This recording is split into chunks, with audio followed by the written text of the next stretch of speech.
मैं हूं अंकित अवस्थी। इन दिनों हरियाणा सुर्खियों में है। हरियाणा सुर्खियों में है दो पुलिस अधिकारियों की मौत के कारण।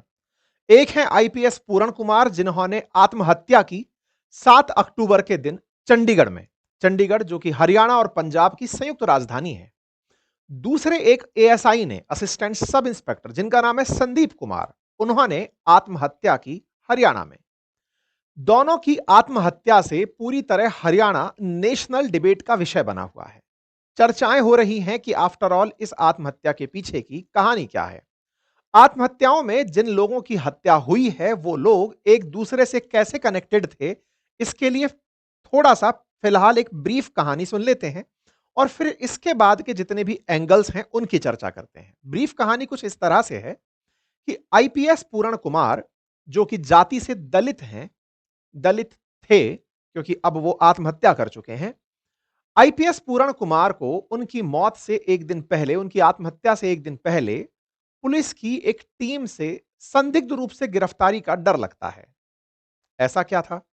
उन पुलिस अधिकारी के ड्राइवर को एक टीम ने पकड़ लिया था, रंगे हाथों, या कहिए रिश्वत के साथ पकड़ लिया था। किसी शराब कारोबारी से पैसे लेने का मामला था, रिश्वत लेने का मामला था। जब ड्राइवर को जिस टीम ने पकड़ा, दोबारा से सुनिएगा, ड्राइवर पकड़ा था पूरण कुमार का।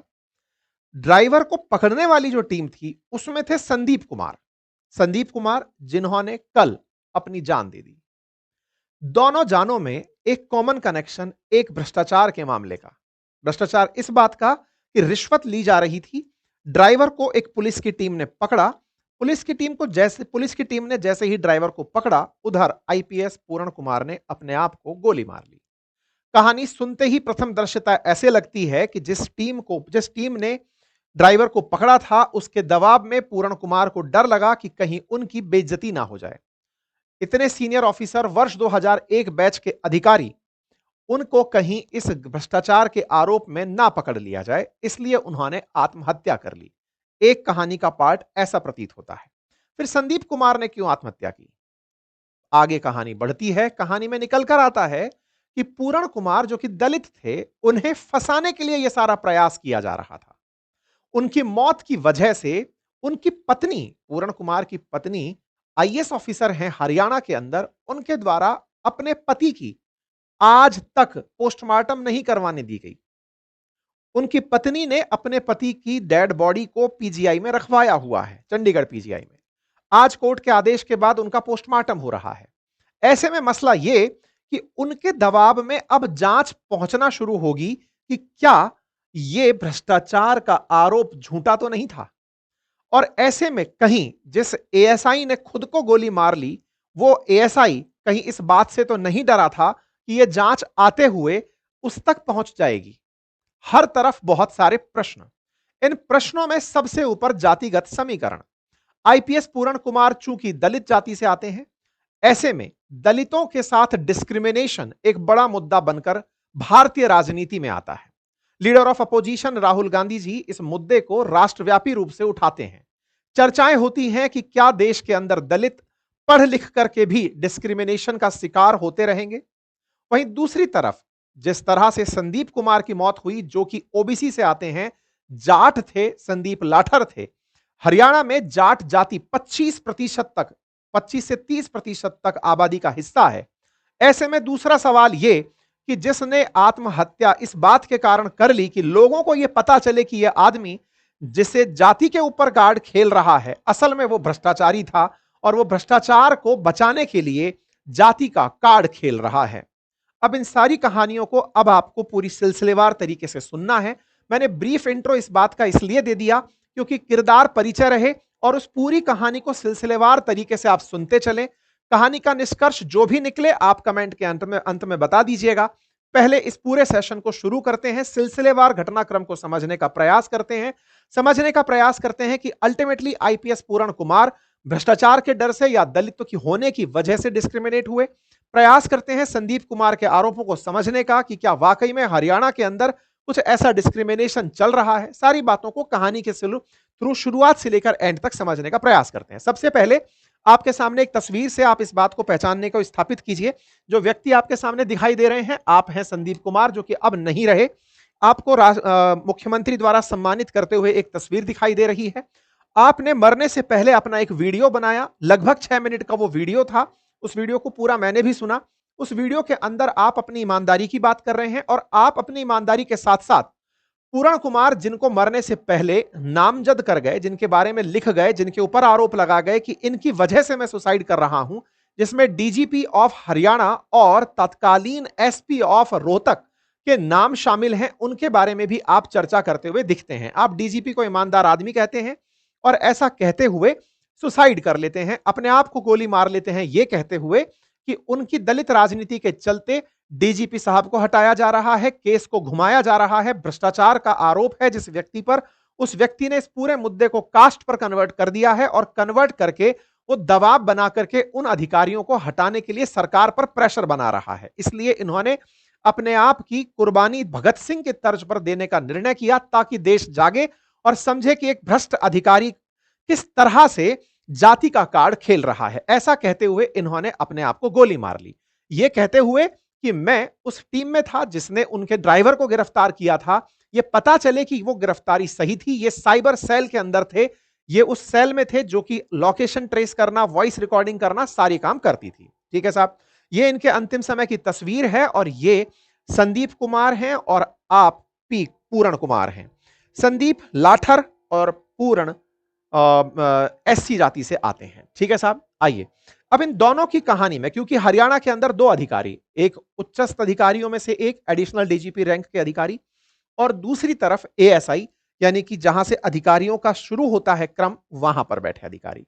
तो एक तरह से टॉप टू बॉटम अगर पुलिस की व्यवस्था को समझा जाए तो पहले ही हम इसे डिस्कस कर लें ताकि आप इस पूरी कहानी को और बेहतर तरीके से आगे समझते हुए चलें।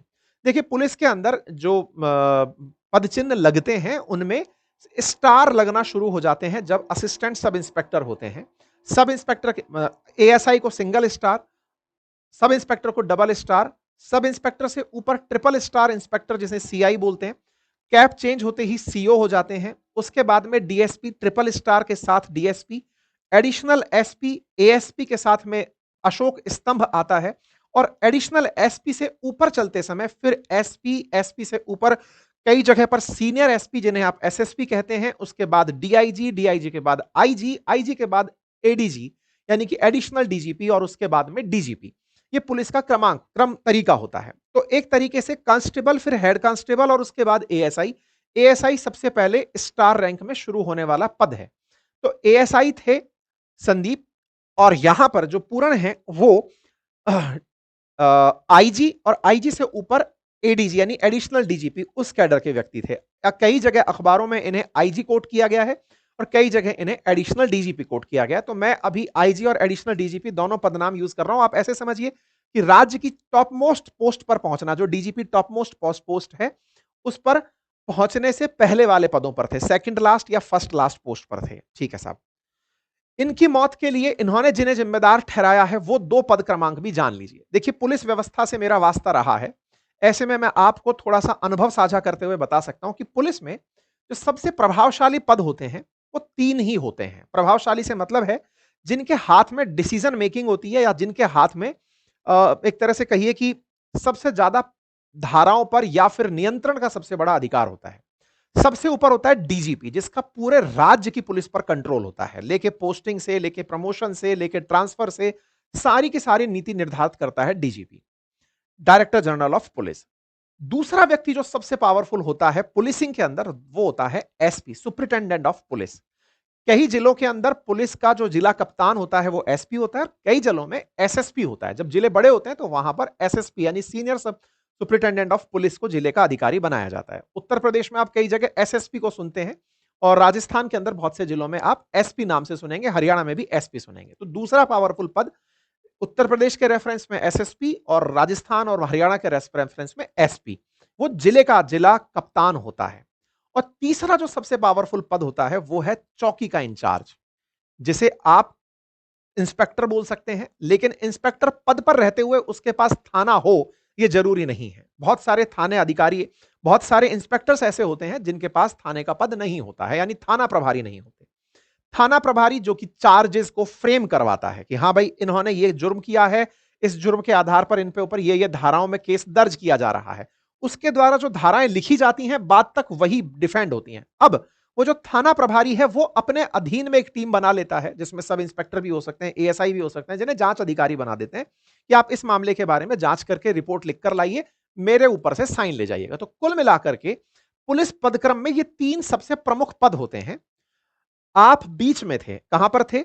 एसपी से डीजीपी के बीच के पद में। सामान्यतः पुलिस महकमे में जो पद फील्ड पोस्टिंग में काउंट नहीं होते, उन्हें हाशिए का पद माना जाता है। हाशिए से मतलब है कि उनका कोई रौला नहीं होता है। पुलिस में जब आप एंट्री करते हैं तो रौला बहुत बड़ी कीमत चुकाता है। मतलब एक तरह से पुलिस की व्यवस्था में पुलिस वालों को ऐसा देखा जाता है, क्योंकि कहीं ना कहीं पूरा देश पुलिस व्यवस्था की तरफ बढ़ रहा है। अंग्रेजों ने भी पुलिस के माध्यम से हम पर शासन किया, और आज भी जहां जहां पर भी कोई ऐसी घटना घटती है जहां पर सरकार को अपने अपोजिट चल रही आवाजों को दबाना होता है, तो भी वो पुलिस के माध्यम से ही शासन कर रही होती है।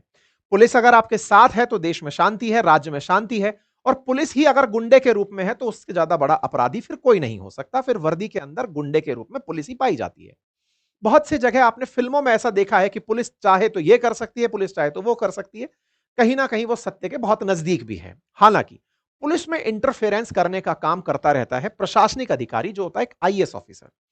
सामान्यतः पदक्रम में जब आप देखते हैं तो आईएएस अधिकारी आईपीएस से ऊपर पाए जाते हैं, लेकिन रियलिटी में आईपीएस ऑफिसर्स जो एसपी पर हैं या डीजीपी पर हैं, इन्हें कहीं ना कहीं अपने पदक्रम में हमेशा यह लगता है कि कप्तान हम ही हैं, हम ही निर्णय लेंगे। लेकिन कहा जाता है कि एक जिले में अगर गोली चलाने का आदेश देना है तो एसपी खुद से नहीं दे सकता, उसे जिलाधीश महोदय यानी कलेक्टर से पूछ कर देना होगा। तो यानी एक तरह से आईएएस और आईपीएस में एक रार चलती रहती है, एक झगड़ा चलता रहता है। आईएएस ऑफिसर्स जो कि पद के हिसाब से ज्यादा पावरफुल माने जाते हैं, या फिर कहा जाए तो उनके पास में जर्नलिस्टिक पावर ज्यादा होती है, महकमे के हिसाब से पुलिस के पास ज्यादा पावर होती है। लेकिन आईएएस और आईपीएस लॉबी अक्सर हर राज्य में झगड़ते हुए पाई जाती है। आईएएस लॉबी चाहती है कि वो आईपीएस लॉबी पर अपना असर बनाए रखे, लेकिन कई आईपीएस ऑफिसर्स अपना काम बहुत अच्छा कर जाते हैं तो आईएएस को वो दरकिनार कर जाते हैं। इसी से झगड़े को बचने के लिए कमिश्नरेट व्यवस्था लाई गई थी। हमारे देश के अंदर बहुत सी जगह, जैसे जयपुर कमिश्नरेट है, तो यहां पर आईपीएस ऑफिसर को आईएएस से वो परमिशन नहीं लेनी पड़ती, कमिश्नर खुद वो परमिशन दे देता है। ये बीच का रास्ता निकाला गया कि बड़े शहरों में नियंत्रण स्थिति पर कैसे लाया जाए, कानून व्यवस्था को कैसे चलाया जाए। ठीक है, ये सारी व्यवहारिक जानकारी आपको रहे तो अब आप इस पूरी व्यवस्था को समझ पाएंगे, इस पूरे केस को डिकोड थोड़ा सा क्लियर तरीके से समझ पाएंगे। फिलहाल फिर वापस लौटता हूं, आप कभी ना कभी एसपी भी रहे होंगे क्योंकि आप आईपीएस थे, आप उसके बाद के जो पदक्रम पे रहे। फिलहाल आप IG, inspector general of police, या एडीजीपी, जैसे पुलिस के अंदर बताया गया, अखबारों में बताया गया, उस पद पर थे और आपने आत्महत्या कर ली। और आप एएसआई थे, यानी कि ये दोनों ही की पोजीशंस नहीं थी, ये दोनों ही पदक्रम के अंदर या तो शुरुआती या मध्य की पोजीशंस थी। लेकिन आपने मरते समय जिन पर आरोप लगाया उनमें दो सबसे बड़े नाम थे। 15 लोगों पर आरोप लगाया, लेकिन जो दो सबसे बड़े नाम थे उसमें राज्य का मुखिया डीजीपी और जिले का प्रभारी, जिस जिले के ये थे रोहतक, जहां पर इनका काम चल रहा था, उस रोहतक जिले के एसपी पर इन्होंने आरोप लगाए। यानी कि दो टॉप नॉच पोजीशंस, मैंने 3 का नाम लिया, उन 15 में शायद थाना प्रभारी का नाम भी होगा ही। तो इस तरह से इन्होंने तीनों की पोजीशंस को टच कर लिया। चलिए आगे बढ़ते हैं। इनकी पत्नी है Amneet P Kumar. Amneet P Kumar 2001 batch की आईएएस ऑफिसर हैं। पति पत्नी दोनों हरियाणा में ही पोस्टेड थे। अमनीत पी कुमार फिलहाल हरियाणा सरकार के फॉरेन अफेयर्स मिनिस्ट्री को संभाल रही हैं। एक तरह से कहिए राज्य सरकार के पास में, हालांकि ये फॉरेन अफेयर्स मिनिस्ट्री नहीं होती है, लेकिन एक तरह से फॉरेन कॉपरेशन है, कोऑर्डिनेशन है। जिस समय पर पी कुमार मरे, उस समय पर, जिन्होंने आत्महत्या की, उस समय उनकी पत्नी जापान थी, मुख्यमंत्री के साथ दौरे पर थी।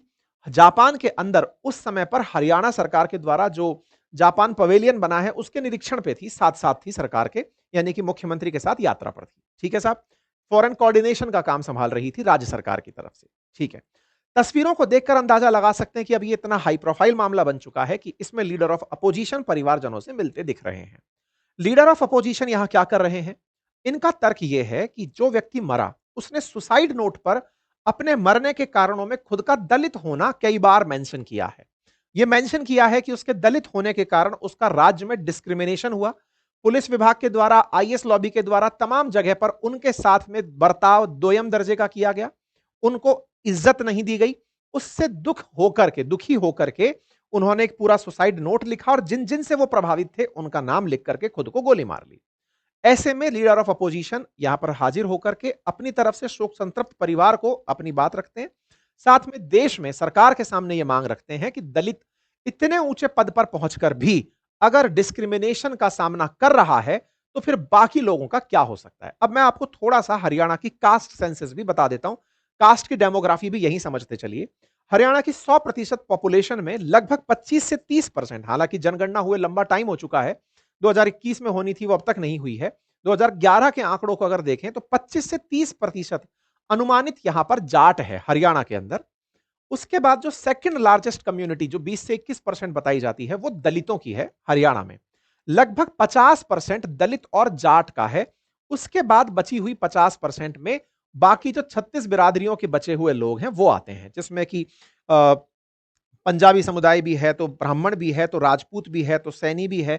तमाम वो जातियां जो होती हैं वो सब बाकी जातियों के अंदर आती हैं। इस बीच में जो अल्पसंख्यक हैं उनका भी एक काफी इफेक्टिव पॉपुलेशन यहां पर है। कुछ एक जगह पर जैसे नूह जगह पर वहां पर उनका परसेंटेज काफी है। इस पूरी डेमोग्राफी को क्यों बताया गया, कास्ट डेमोग्राफी को? क्योंकि हरियाणा की राजनीति में इसका बहुत महत्व रहा है। हरियाणा की राजनीति लंबे समय तक जाट केंद्रित रही, क्योंकि 25 से 30% जिनका वोट है, इसी कारण से यहां की जो पार्टी जेजेपी पार्टी है वो अक्सर जाटों की राजनीति के लिए जानी गई। कांग्रेस ने जाट और दलित को साथ लेकर के यहां पर शासन किया। बीजेपी यहां पर जब आई तो 36 बिरादरियों का नारा लेकर आई। इसी के चलते पहले खट्टर साहब सरकार में थे, उसके बाद में हटाकर नायब सिंह सैनी आए। मतलब जाट और दलित का ऑल्टरनेटिव देकर बीजेपी ने हरियाणा की राजनीति में एंट्री की थी। लेकिन बिना दलित के हरियाणा की राजनीति संभव नहीं थी। इसलिए दलित के अंदर भी एक सब कैटेगराइजेशन है, यानी कि दलित में भी एक उच्च दलित है और एक निम्न दलित है। तो जो निम्न दलित है, यानी कि वो दलित जिसको दलित भी दलित मानता है या फिर दलित भी अपने से छोटा मानता है, जिस दलित को लेकर के समाज में समानता नहीं है, दलित समाज जिन्हें अपने से नीचा मानता है, उनको पकड़ने का काम बीजेपी ने किया। और ये जो इनकी कास्ट केमिस्ट्री है या फिर ये कहिए कि सोशल इंजीनियरिंग है जो कास्ट के अंदर की गई, इसके चलते इन्हें उत्तर प्रदेश में भी फायदा हुआ। इसके चलते बिहार में नीतीश कुमार जो अति पिछड़ा वर्ग के नाम पर जो वो करते हैं, अति दलित महादलित के नाम पर जो राजनीति करते हैं, या ये वाली जो गणित है ये यहां पर भी लागू की गई, हरियाणा में भी। और इसका बीजेपी को यहां फायदा हुआ बताया जाता है। कहा जाता है कि हरियाणा में बीजेपी चुनाव जीतने के पीछे का बड़ा रीजन एक तो सीएम जाट ना बना करके किया, क्योंकि बीजेपी और कांग्रेस सीएम फेस पर हमेशा किसी जाट को या फिर किसी दलित को देख रही थी। वहीं इन्होंने नायब सिंह सैनी को स्थापित करके अन्य जातियों में एंटी जाट इनकम्बेंसी या फिर जो एंटी दलित थी वो जाति को इकट्ठा करके इन्होंने अपना सीएम बनाया। इस तरह की जातीय समीकरण है। तो राहुल गांधी जी जब यहां पर प्रेजेंट हैं, तो जब वो दलित की बात कर रहे हैं और हरियाणा में कांग्रेस बहुत ही अच्छे से इलेक्शन में कॉन्फिडेंट थी कि वो इलेक्शन जीतेगी विधानसभा का, लेकिन वो नहीं जीत पाई। उसके पीछे के समीकरणों में कुछ भी कारण हो, लेकिन कांग्रेस फिलहाल के लिए इस जगह पर पहुंच करके जो दलित का मुद्दा उठाई है वो राष्ट्रव्यापी रूप से उठाई है। ठीक है। बीजेपी की तरफ से कैबिनेट मिनिस्टर की तरह चिराग पासवान जी यहां पर एनडीए की तरफ से पहुंचते हैं। चिराग पासवान बिहार की राजनीति में एक दलित चेहरा है, तो यहां पर पहुंच करके वो सरकार का प्रतिनिधित्व करते हैं कि जो भी लोग जिम्मेदार हैं उनको सजा दी जाएगी। हेडलाइंस हैं कि साहब हरियाणा के अंदर आईपीएस पुलिस ऑफिसर ने सुसाइड किया। आईपीएस ऑफिसर की वाइफ जो है वो कह रही हैं कि जब तक जिम्मेदारों की गिरफ्तारी नहीं हो जाती तब तक पोस्टमार्टम ना होने दिया जाए। और जब से संदीप कुमार ने सुसाइड किया है तब से संदीप कुमार के परिवारजन कह रहे हैं कि जब तक अवनीत कुमार जो कि ये आईपीएस ऑफिसर की वाइफ हैं ये गिरफ्तार नहीं हो जाती तब तक हम संदीप कुमार का पोस्टमार्टम नहीं करवाएंगे। अब पूरी डिटेलिंग को जीरो से शुरू करके चलते हैं। हालांकि ये पूरी ही स्टोरी में मैंने आपको किरदारों का परिचय ही बहुत देर तक दे दिया, लेकिन ये किरदार परिचय अनिवार्य था, तभी जाकर के आप इस पूरी कहानी से रिलेट कर पाएंगे। फिलहाल के लिए एएसआई से बात शुरू करते हैं। एएसआई संदीप कुमार ने खुद को गोली मारकर सुसाइड की और अपने मामा के मकान में उनकी डेड बॉडी मिली। जहां पर मामा का खेत था वहां पर एक सेंटर बना हुआ था, जगह बनी हुई थी, वहां पर इन्होंने अपने आप को गोली मारी। ये है संदीप कुमार। इन्होंने जो अपना वीडियो बोला वो वीडियो पूरा 6 मिनट का है। मैं यहां पर तो इसको प्ले नहीं कर रहा हूं, आप चाहें तो इसे ट्विटर पर जाकर सुन सकते हैं। ये अपनी तरफ से बात कहते हैं कि मैं आप लोगों को सच्चाई से अवगत कराना चाहता हूं। इन्होंने जो बात वीडियो में बोली वो बात इन्होंने सुसाइड नोट पर भी लिखी और भगत सिंह से प्रेरणा पाते हुए सच्चाई के लिए अपने आप को गोली मारकर सुसाइड करने को इन्होंने रेफरेंस माना कि जब तक मैं खुद को गोली नहीं मारूंगा तब तक लोगों में चेतना नहीं आएगी, लोग तब तक दलित की राजनीति से ही प्रभावित रहेंगे। उन्हें यह लगता रहेगा कि एक दलित के साथ अन्याय हो रहा था, इसलिए हरियाणा में ऐसा हुआ। मैं खुद को गोली मारकर यह बताने का प्रयास कर रहा हूं कि जिन पर आरोप लगे वो ईमानदार लोग थे, गिरफ्तार मैंने किया था, भ्रष्टाचार का आरोप था, भ्रष्टाचारी ने इस तरह से इसको बदल दिया कहानी को, क्योंकि जो ये आईपीएस ऑफिसर जिनकी मौत हुई है, इनके जो साले हैं, ये विधायक हैं आम आदमी पार्टी से। भटिंडा के अंदर मैंने गूगल पर जो जानकारी निकाली उससे पता चला, और भी आप चेक कर लीजिएगा। राजनीति में कनेक्शन है, इनकी पत्नी बड़े अधिकारी के रूप में काम कर रही हैं, सरकार के बहुत करीबी हैं, तो कहीं उनकी इमेज को नुकसान ना पहुंच जाता, उनकी राजनीति को नुकसान ना पहुंच जाता, पत्नी की इमेज को नुकसान ना पहुंच जाता, इसलिए इस डर में कि कहीं रिश्वत में मैं पकड़ा ना जाऊं, इसलिए उन्होंने खुद को गोली मार ली। ऐसा कहकर संदीप कुमार ने बताया कि जो पूरण कुमार मरे हैं उनके पीछे की कहानी क्या है। ठीक है, तो संदीप कुमार की पूरी कहानी में जो सार है वो मैंने आपको बता दिया। बाकी आप पढ़ना चाहेंगे तो ये पूरा कंटेंट हम टेलीग्राम पर या हमारी वेबसाइट अंकिtinspirindia.com पर भी आपसे साझा कर देंगे। इन्होंने कई आरोप लगाए, उनमें से था राव इंद्रजीत को बचाने के लिए 50 करोड़ की डील का मामला। इसमें इन्होंने यह भी बताया कि नरेंद्र बिजारनिया जो हैं, एक ईमानदार ऑफिसर, नरेंद्र बिजारनिया उस समय रोहतक के एसपी थे, जिन्होंने इनको गिरफ्तार करने के लिए, या फिर कहिए कि भ्रष्टाचार के मामले में जो, अच्छा मैं इस बीच में फिर से एक बार याद आपको दिला दूं, जो शुरुआत में मैंने बताया था, इस पूरी कहानी को अगर एक बार के लिए आप देखें तो यहां पर लिखा है कि इनके सामने नरेंद्र बिजारनिया अड़े रहे, इनके सामने ईमानदार अफसर नरेंद्र बिजारनिया अड़े रहे, उन्होंने अपनी पोस्टिंग के दौरान हमेशा ईमानदारी से काम किया, भ्रष्टाचारियों को तो छोड़ो अपनी सैलरी से गुजारा करते थे, इन्होंने पुलिस कर्मचारियों का भला किया। आईजी जिस दिन पोस्टेड हुए, उन्होंने देखा कि ऑफिस में किस कर्मचारी की क्या जाति है, उन्हें हटाना शुरू कर दिया और अपने करप्ट आदमी लगाने शुरू कर दिया। अब इस कहानी को थोड़ा सा यहां पर समझ लेते हैं। नरेंद्र बिजारनिया रोहतक एसपी थे जिस समय सुसाइड हुआ था, किसका? आईपीएस पूरण कुमार का। उस समय जब सुसाइड हुआ था तब नरेंद्र बिजारनिया एसपी थे, और नरेंद्र बिजारनिया की ही संभावित टीम ने उनके ड्राइवर को गिरफ्तार किया था। जो गनमैन और ड्राइवर के बारे में चर्चा आ रही है, सुशील कुमार नाम का जो व्यक्ति है, जिसको रंगे हाथों इन्होंने पकड़ा पूरण कुमार की मौत से एक दिन पहले, तो असल में पूरण कुमार का परिवार नरेंद्र बिजारनिया की गिरफ्तारी की मांग कर रहा है कि उन्होंने जानबूझकर हमारे पति को फंसाना चाहा। वहीं दूसरी तरफ संदीप कुमार जब अपनी जीवन लीला समाप्त कर रहे थे, तब नरेंद्र बिजारनिया के पक्ष में बयान देकर जाते हैं कि यह अधिकारी तो बहुत ईमानदार अधिकारी है, लेकिन इस ईमानदार अधिकारी ने उस आदमी को, जो आदमी अपने सीट पर आकर के पहले जाति ढूंढता था, कौन सी जाति के लोग यहां हैं, उन्हें अपने अनुसार लूंगा, और अपने हिसाब से वो अपनी जाति के अनुसार उन्हें हटाता था और लगाता था, और अपने करप्ट आदमियों को अपने साथ रखता था। उस पर जब कार्रवाई करने का प्रयास हुआ तो यह आदमी नरेंद्र बिजारनिया पर ही आरोप लगाकर मर गया कि मैं इसके कारण मर रहा हूं। ठीक है, गनमैन सुशील जो था, जो कि आईपीएस जो मरा पूरण कुमार है उसका गनमैन था, उन आदमियों को पता था कि किस फाइल में गलती है, और लोगों को बुलाकर पैसे मांगने शुरू कर दिया। अब ये फाइल की कहानी क्या है ये जान लो। जैसे मैंने आपसे कहा कि थाना प्रभारी और एसपी ये तो हो गए सबसे प्रभावशाली पद, बीच के पदों का क्या हुआ? जैसे डीएसपी, एडिशनल एसपी, इन पदों का क्या होता है? असल में क्या होता है, पुलिस के अंदर फिर चैनलाइज कर दिया जाता है कि अगर एसपी तक फाइल जानी है तो वाया डीएसपी, फिर एडिशनल एसपी, फिर एसपी तक जाएगी। कई बार एसपी सुपर सक्रिय होकर के सीधा थाना प्रभारी से सेटिंग कर लेते हैं, बीच के इन लोगों से कह देते हैं कि फाइल को सीधा आने देना, कोई बीच में इंटरफेरेंस नहीं करोगे। लेकिन जब अकाउंटेबिलिटी तय हो जाती है, बहुत से केसों के अंदर जैसे डीएसपी को अकाउंटेबल कर दिया जाता है, जैसे कि पॉक्सो के मामले हो या फिर महिलाओं से जुड़े मामले हो, रेप के मामले हो, तो फिर डीएसपी थाना प्रभारी को मॉनिटर करता है। तो कई बार आपके पास वो पावर होती है जिससे आप नीचे के काम को प्रभावित कर पाते हैं। ये जो की पोजीशंस हैं जिनमें लड़ाई असल में इसकी पावर की चल रही होती है, ऐसे ही एसपी से भी ऊपर की कई फाइल जो डीजीपी तक जानी होती हैं, वो वाया चैनल आईजी होकर जाती हैं। आईजी क्या होता है? आईजी पूरे संभाग का एक तरह से एसपी कहिए। तो कई बार आईजी अति सक्रिय होकर आई मतलब एसपी को इंस्ट्रक्शंस देने लगता है, उनके कामों में प्रभाव डालने लगता है। तो एसपी में एसपी की जो फाइल है उस पर आईजी का इंटरफेरेंस बढ़ने लगता है कि तुमने ये क्यों नहीं किया, जांच मांग ली, तुमको तुम्हारे क्षेत्र में ऐसी दिक्कत क्यों हो रही है, जांच मांग ली। फिर वो फाइल चलकर आती है और उस फाइल में कमियां होती है तो उसका प्रोफाइल खराब होता है एसपी का। तो फिर एसपी को दबा के रखने के लिए ये बीच के जो पद हैं ये चल रहे होते हैं। ये बिल्कुल वैसे जैसे कलेक्टर के ऊपर संभागीय आयुक्त जो है वो कलेक्टर पर प्रभाव जमा के अपनी पावर सिद्ध कर रहा होता है। एनीवे, लेकिन फिर भी पावरफुल कलेक्टर ही जिले के अंदर होता है। अब क्या होता है कि यहां पर गनमैन की मामले की बात है कि बोले कई फाइलें जब पहुंचती थी वो उसमें गलतियां निकालता था और गलतियां निकालकर पैसे मांगने का काम शुरू करता था।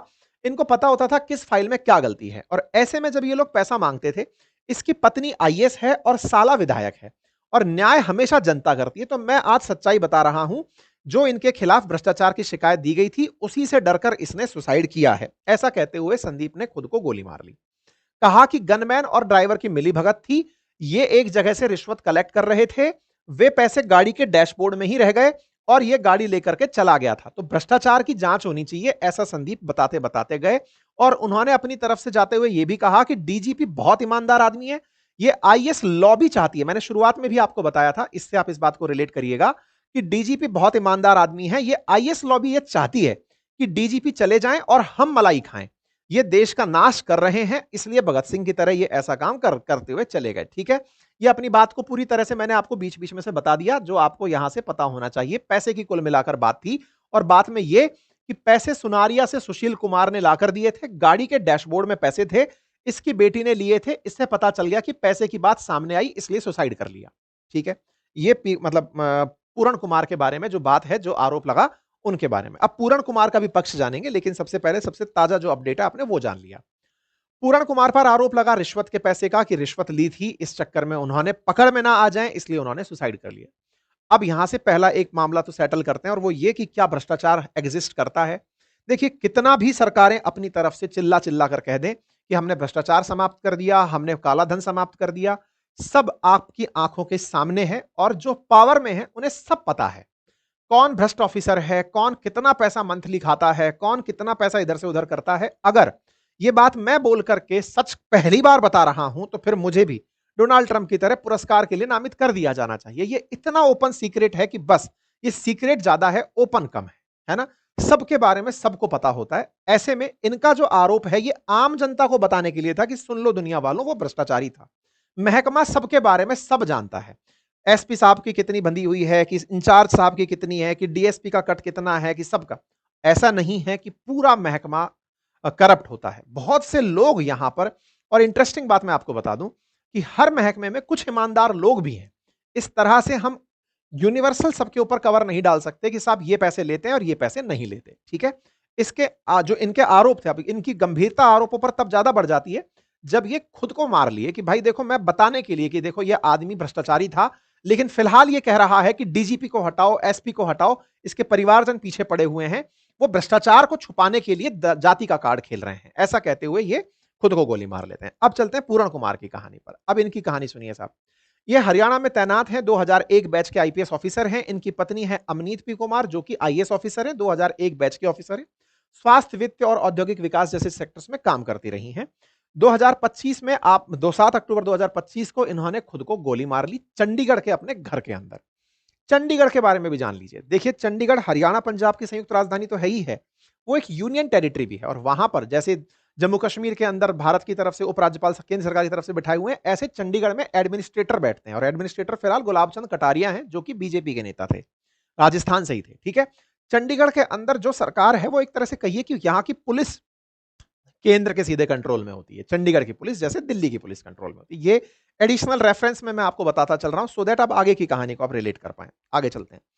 आईपीएस पूरण कुमार जो हैं, ये सुसाइड करते हैं 7 अक्टूबर को अपने घर के अंदर, चंडीगढ़ वाले घर के अंदर सुसाइड होता है इनका। इनके शरीर पर गन शॉट के निशान मिलते हैं, और उसके बाद में इन्हें, ऑब्वियस सी बात है कि जब सुसाइड होता है तो ये ऑटोमेटिक पुलिस केस बन जाता है, और केस बनता है तो फिर इसके लिए पोस्टमार्टम होना होता है। नेचुरल डेथ में इसे कंसीडर नहीं किया जाता, तो जांच की जाती है, और जांच के नाम पर पुलिस इसको जांचती है। लेकिन चूंकि इनकी वाइफ यहां नहीं थी, इनके दो बेटियां हैं, इनकी वाइफ जापान गई हुई थी सीएम के साथ में, तो वहां से ये लौटकर अगले दिन आती हैं, और अगले दिन आकर के पोस्टमार्टम होने से पहले जो इन्होंने मरते समय नोट लिखे थे, उनके आधार पर जिन जिन पर आरोप लगा था, उनकी गिरफ्तारी की मांग करती हैं कि भाई पोस्टमार्टम मैं नहीं होने दूंगी जब तक जिनके नाम सुसाइड नोट पर लिखे गए हैं उनको गिरफ्तार नहीं कर लिया जाता। ठीक है साहब, तो ये उनकी आखिरी तस्वीर है जो बाहर आई, और ये इनका फाइनल नोट है जो कि लैपटॉप से लिखा गया था, जो बरामद हुआ। हालांकि अभी तक पुलिस लैपटॉप तक नहीं पहुंच पाई है। पुलिस लैपटॉप की जांच करना चाहती है कि उस पर किसके टाइप किए हुए निशान हैं, ये टाइप किसी और ने किया था या इन्हीं का टाइप किया हुआ था, ये अभी जांच का विषय है। फिलहाल के लिए ये लेटर्स यहां से प्राप्त होते हैं। हरियाणा सरकार के साथ में अब ये मामला निकल कर आता है कि इन्होंने ये जो अपना सुसाइड नोट लिखा, जैसे संदीप कुमार ने अपनी 6 मिनट की वीडियो और 4 पेज लिखे, ऐसे पूरण कुमार ने भी अपना पूरा की पूरा नोट लिखा, इवन वसीयतनामा तक लिख करके ये खुद को गोली मारे। यहां पर जो बात निकल कर आती है, इसमें ये अपनी तरफ से कई पुराने मुद्दे निकाल कर लाते हैं, और वो लिखते हैं कि पिछली साल की बात है, जब वो अपनी ऑफिशियल कार से स्टेट डिपार्टमेंट तक आ रहे थे, तब उन्होंने अपने सीनियर से कहा कि मुझे मेरे पद के हिसाब से दूसरी गाड़ी दीजिए। अच्छा, पुलिस में इस काम का ये भी एक बहुत बड़ा मसला है, पहले इसको भी समझ लीजिए। आपने बहुत बार देखा होगा, जैसे होता है ना, सरकारी नौकरी के पीछे सबसे बड़ा क्रेज किस बात का है? एक तो जो आपको सलामी मिलती है उस बात का, और दूसरा जो आपको गाड़ी मिलती है। गाड़ी का अपना एक रौला होता है, जैसे राजस्थान के अंदर एसपी को स्कॉर्पियो दे रखी हो या फिर कहीं पर कोई और बढ़िया गाड़ी दे रखी हो। इस तरह से गाड़ियों से भी डिग्निटी तय होती है कि किसको कौन-सी गाड़ी मिली हुई है। पद के हिसाब से अगर छोटी गाड़ी रह जाती है या फिर आपको पद ऐसा दे दिया जाए जो खांचे का हो। खांचे का पद का मतलब क्या होता है? आप हैं बड़े आईएएस आईपीएस ऑफिसर, लेकिन पद आपको ऐसा दे दिया जहां काम ही नहीं है। ऐसे में इनका आरोप था पिछली साल का कि इनको जो गाड़ी दी गई थी वो डिस्क्रिमिनेटरी थी और इस तरह की सेलेक्टिव थी जो इनके लायक गाड़ी नहीं थी। ये उस समय भी बढ़िया पद पर थे पिछली साल, लेकिन इनके साथ डिस्क्रिमिनेशन हुआ। इन्होंने एक और मुद्दा उठाया और वो ये था कि इनके प्रमोशन के साथ में जस्टिस नहीं हुआ। इनके साथ के जो और बैचेस हैं उनको तो सही समय पर प्रमोशन मिला, लेकिन इनके प्रमोशन में एक जैसी यूनानिमिटी नहीं फॉलो हुई। इनके एलिगेशन हमेशा ये रहे कि प्रमोशन में भी इन्हें एससी कैटेगरी का देख करके डिस्क्रिमिनेट किया गया। इनके आरोप थे कि जो पे फिक्सेशन है ऊपर के बैचेस के हो गए, इनके पे फिक्सेशन भी नहीं हुए। यानी कि सर्विसेज में इनके साथ में डिस्क्रिमिनेशन हुआ, हरेसमेंट हुआ, ह्यूमिलिएशन हुआ। इनके बारे में ये अपने बारे में यही बात बोलते रहे कि इनके साथ में बहुत सारे आईएएस ऑफिसर्स और आईपीएस ऑफिसर्स, जब जब भी इनके द्वारा जानकारी किसी को दी गई तो इन्हें इसी आधार पर डिस्क्रिमिनेट किया गया कि तुम एससी से आते हो। इनको हमेशा वो पद दिए गए जो प्रभावशाली पद नहीं थे। इनको जहां मौका मिला वहां पर इन्हें इंसल्ट किया गया। एक मामला इन्होंने टेंपल कंस्ट्रक्शन का भी रखा। इन्होंने कहा कि इन्होंने एक अनऑथराइज्ड कंस्ट्रक्शन था टेंपल का, पुलिस लाइंस में उसको रुकवाया था, उसकी वजह से भी इनके खिलाफ मामला बन गया था, यानी कि लोग इनके खिलाफ हो गए थे। यानी कि मंदिर निर्माण रुकवाने के कारण इनके साथ में जाति आधारित डिस्क्रिमिनेशन होता रहा। इनके साथ में कई जगह ऐसी जगह पर भी डिस्क्रिमिनेशन हुआ जहां इनके समकक्ष लोगों को अच्छी पोस्टिंग मिली, इन्हें अच्छी पोस्टिंग नहीं मिली। ऐसा इन्होंने अपने सुसाइड नोट के अंदर आरोप लगाए। हरियाणा के डीजीपी, और इन्होंने इस सुसाइड नोट के माध्यम से जो बातें लिखी उसमें हरियाणा के डीजीपी शत्रुजीत कपूर और रोहतक के एसपी नरेंद्र बिजारनिया, अभी रोहतक एसपी बदल चुके हैं क्योंकि नरेंद्र बिजारनिया को छुट्टी पर भेज दिया गया है। नहीं, शत्रुजीत कपूर को छुट्टी पर भेज दिया गया, उनको शायद एपीओ किया गया है। समेत 15 मौजूद और पूर्व अधिकारियों पर प्रताड़ित करने के आरोप लगाए गए। सुसाइड के बाद शाम को जब खुलासा हुआ कि एक दिन पहले रोहतक पुलिस ने पूरण कुमार के गनमैन सुशील कुमार को शराब कारोबारी से रिश्वत मामले में गिरफ्तार किया था, तो इस बात से एक नया मोड़ खुल करके आ गया। क्योंकि नरेंद्र बिजारनिया ने बताया कि सुशील ने पूछताछ में पूरण कुमार के कहने पर रिश्वत मांगने की बात कबूल की थी। 7 अक्टूबर तक पूरण कुमार को पुलिस ने कोई नोटिस जारी नहीं किया था। मतलब इनके मन में एक भय बैठ गया और उस भय बैठने के बाद इन्होंने रोहतक एसपी का नाम लिख दिया उस नोट में। ये नरेंद्र बिजारनिया ने अपनी तरफ से बताया कि हमने पिछले दिन, चूंकि जिसको गिरफ्तार किया था, जो ड्राइवर था इनका, गनमैन था इनका, वो गनमैन सुशील कुमार, उस गनमैन ने इस बात को स्वीकारा था कि ये पैसा वो पूरण कुमार के लिए लेकर जा रहा है। ऐसे में उन्हें अपनी इंसल्ट का डर हुआ और वो अपने आप को मार लिए। ये पुलिस का पक्ष था उस समय नरेंद्र बिजारनिया का जो एसपी थे। ठीक है साहब। वाइफ लौट कर आती हैं, लौट करके आकर चंडीगढ़ पहुंचती हैं और वो वहां पर चंडीगढ़ पुलिस को केस दर्ज कराती हैं। सेक्टर 11 में डीजीपी शत्रुजीत कपूर और एसपी नरेंद्र बिजारनिया के खिलाफ शिकायत की जाती है और आरोप लगता है जातिगत भेदभाव और प्रताड़ित करने का। डीजीपी के कहने पर रोहतक एसपी ने उनके खिलाफ रोहतक के अर्बन स्टेट थाने में झूठा मामला दर्ज कराया। एक सोची समझी साजिश के तहत ऐसा आरोप लगाया जाता है। 15 लोगों पर एफआईआर होती है और सुसाइड के तीसरे दिन जाकर के चंडीगढ़ पुलिस एफआईआर दर्ज करती है। अब आप पूछेंगे कि चंडीगढ़ पुलिस की सक्रियता क्यों नहीं? क्योंकि मामला स्टेट का फंसा है, चंडीगढ़ पुलिस यहां पर इन्वॉल्व हो रही है। अब चूंकि मौत चंडीगढ़ में हुई है इसलिए मामला चंडीगढ़ में दर्ज हुआ। 15 आईएएस और आईपीएस ऑफिसर को उन्होंने अपनी मौत का जिम्मेदार बताया, जिसमें डीजीपी शत्रुजीत कपूर, अब यहां पर ध्यान दीजिएगा, कपूर पंजाबी हैं और पंजाबी पंजाब के हैं, तो ऐसे में पंजाब के अंदर इनके लिए लॉबिंग हो रही है। ऐसे में नरेंद्र बिजारनिया के बारे में भी बता दूं, वो राजस्थान के हैं, वो सीकर से हैं। ठीक है, तो फिलहाल के लिए उन पर गंभीर आरोप लगे। अब देखना होगा कि राजस्थान के अंदर इसका क्या माहौल आता है। फिलहाल के लिए तो ये चल रहा है, क्योंकि अब हुआ ये कि इन्होंने अपनी बात को मनवाने के लिए महापंचायत का आह्वान कर दिया। इस बीच में पुलिस के द्वारा एसआईटी गठित की जाती है। एक आईजी लेवल के रैंक को चंडीगढ़ पुलिस ने जिम्मेदारी सौंपी, एक एसआईटी का गठन हुआ, उसके अंदर चंडीगढ़ के एसएसपी कमलदीप कौर, डीएसपी चरणजीत सिंह किर्क, सिटी एसपी, ऐसे ही एसडीएफओ, ये सबको शामिल किया गया। एफआईआर में आरोपियों के नाम मतलब पहले आरोपी अधिकारियों के नाम नहीं लिखे गए थे। इसके अलावा मतलब इन सारी चीजों को फिर परिवर्तित करवाया गया, धाराओं को परिवर्तित करवाया गया। इस बीच में पोस्टमार्टम नहीं हो पाया, क्योंकि पोस्टमार्टम से पहले मांग की जा रही थी उनकी पत्नी के द्वारा कि उन नामजद लोगों को गिरफ्तार किया जाए जिनके दबाव में एक व्यक्ति ने सुसाइड कर लिया।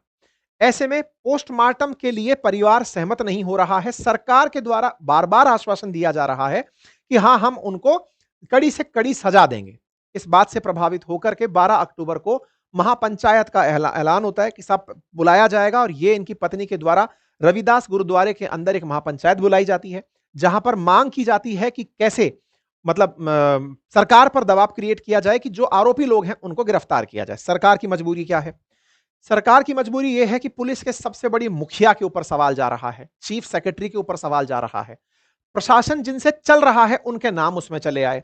तो सीएम की मजबूरी यह पड़ गई कि उन लोगों को सीधा अगर उठाकर गिरफ्तार कर लिया जाए तो फिर सारा सिस्टम कैसे चलेगा।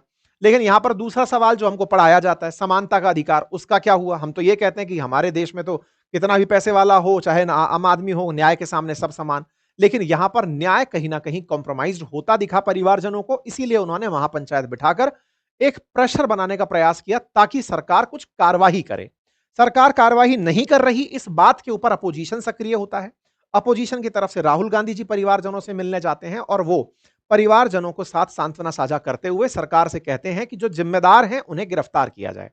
जिम्मेदारों की गिरफ्तारी की मांग उठती है। इस बीच में चंडीगढ़ पुलिस अपनी तरफ से सारे मामले के अंदर, क्योंकि चंडीगढ़ पुलिस इस समय डेड बॉडी को उठाकर चंडीगढ़ पीजीआई ले जा चुकी थी, जांच के लिए परिवारजनों से रिक्वेस्ट की जा रही थी। इस बीच में हाईकोर्ट की एंट्री होती है और हाईकोर्ट अपनी तरफ से डिमांड करती है कि भाई, हाईकोर्ट कहता है कि आप इसको, चंडीगढ़ की हाईकोर्ट का वो आता है, आदेश आता है कि आप पोस्टमार्टम करवाइए। ऐसे में परिवारजनों के साथ में जो मुलाकात हुई, ये चंडीगढ़ हाईकोर्ट नहीं, चंडीगढ़ कोर्ट का आदेश था कि भाई इस बात में आप पोस्टमार्टम करवाइए इनका। तो आज इनका पोस्टमार्टम फिलहाल हो रहा है। पुलिस अपनी तरफ से जिन चीजों को जुटाने का प्रयास कर रही है वो ये कि ये जो सुसाइड हुआ उस समय लैपटॉप पर सुसाइड नोट किसने लिखा, उस लैपटॉप को लेने का प्रयास किया जा रहा है। मामले की गहन जांच की तैयारी चल रही है। पत्नी इनकी तैयार हो गई है फिलहाल पोस्टमार्टम के लिए, क्योंकि उन्हें लगता है कि पोस्टमार्टम से जो रिपोर्ट निकल के आएगी उससे जांच में सहयोग मिलेगा। इस तरह से यहां पर फिलहाल के लिए इनकी जांच की जा रही है। जो भी खुलासे होंगे आगे जांच में पता चलेंगे। चंडीगढ़ पुलिस इस पर काम कर रही है। लेकिन यहां पर एक और ट्विस्ट आ चुका है। उधर संदीप कुमार के परिवारजन ये जिद कर रहे हैं कि जब तक ये जो इनकी पत्नी है इनकी गिरफ्तारी ना हो जाए, जो आईएएस ऑफिसर है इनकी गिरफ्तारी ना हो जाए, तब तक हम संदीप कुमार का पोस्टमार्टम नहीं होने देंगे। वो आरोप इस तरह के क्यों लगा रहे हैं? बोले इनके चलते सब लोगों की जो गिरफ्तारियों की बात आ रही है, इससे पूरे प्रशासन पर दबाव आता चला जा रहा है। ये पूरी की तरह से जाट की राजनीति, वो दलित की राजनीति करते हुए दबाव बनाने का प्रयास कर रहे हैं। तो अब हरियाणा में नया ट्विस्ट ये है कि एक पोस्टमार्टम तो आज पूरण कुमार का हो रहा है, लेकिन संदीप कुमार के पोस्टमार्टम का भी अपडेट आना बाकी है। इस बीच में सरकार ने डीजीपी को छुट्टी पर भेज दिया है और उनकी जगह पर ओपी सिंह को ऑफिशियली पुलिस फोर्स का नया डीजीपी नियुक्त किया गया है कार्यकारी तरीके से, और वो इस समय हरियाणा के डीजीपी का काम संभाल रहे हैं। तो ये एक तरीके से पुलिस पुलिस के अंदर भ्रष्टाचार, पुलिस के अंदर पदों की नियुक्ति, जाति व्यवस्था, कास्ट डिस्क्रिमिनेशन, तमाम चीजों से जुड़ा मामला है। राजनीति भी इन्वॉल्व है। इन सारी बातों को संभवतः हमने एक सेशन में समेटने का थोड़ा बहुत जो प्रयास किया वो आप तक पहुंचा होगा। राहुल गांधी जी की तरफ से, कांग्रेस की तरफ से जो ट्वीट्स हैं, ऑल इंडिया कांग्रेस कमेटी की मांग है कि भाई इस मामले की जांच होनी चाहिए। एक पुलिस अधिकारी जिसने सुसाइड करते समय यह बात बोली कि मेरे साथ इस लेवल पर डिस्क्रिमिनेशन हुआ, उसकी जांच की जानी चाहिए, इस तरह की कांग्रेस द्वारा मांग की गई। ठीक इसी तरह से सरकार की तरफ से चिराग पासवान ने भी उनको परिवारजनों को आश्वस्त किया कि हाँ, वो पूरी तरह से जांच होगी। अब पूरी तरह से चंडीगढ़ पुलिस की निष्पक्ष जांच पर भरोसा करते हुए पोस्टमार्टम किया जा रहा है और आगे की चीजें तय की जा रही हैं। हरियाणा के बारे में मैंने आपको बता ही दिया कि किस तरह से यहाँ के जातिगत समीकरणों का प्रभाव पड़ता है। तो उम्मीद है कि फिलहाल आप लोगों को ये पूरी बात जो है वो समझ में आ गई हो। बाकी जो भी तथ्यात्मक रूप से आपको अतिरिक्त जानकारी हो, कृपया करके कमेंट्स में अपडेट करें। फिलहाल के लिए इतना ही। जानकारी पसंद आई हो तो साथियों से साझा करें। आप इस विषय पर क्या सोचते हैं, अपनी राय कमेंट बॉक्स में जरूर डालें।